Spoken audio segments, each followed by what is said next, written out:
ہمارے نبی کریم صلی اللہ علیہ وآلہ وسلم اکثر نمازوں کے بعد ایک دعا پڑھا کرتے تھے، اللہم حسبنی حسابا یسیرا۔ اس کا مطلب ہے اے اللہ میرے حساب کو آسان فرما دے۔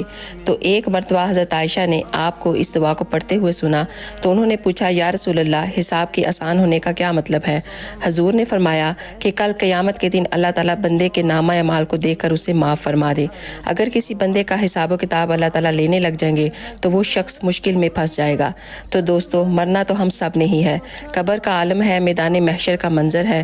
اگر ہم یہ چاہتے ہیں کہ اللہ تعالیٰ ہمارے ساتھ بھی نرمی کا معاملہ کرے اور ہم سے بھی حساب و کتاب نہ لے کر اللہ تعالیٰ ہمیں معاف فرما دے اور جنت میں داخل فرما دے، تو آپ بھی ہر نماز کے بعد کم از کم ایک مرتبہ اس دعا کو ضرور پڑھا کریں، اللہم حسبنی حسابا یسیرا۔ اور اس ویڈیو کو زیادہ سے زیادہ شیئر کریں تاکہ زیادہ سے زیادہ لوگ اس پر عمل کر سکیں۔ جزاک اللہ خیر۔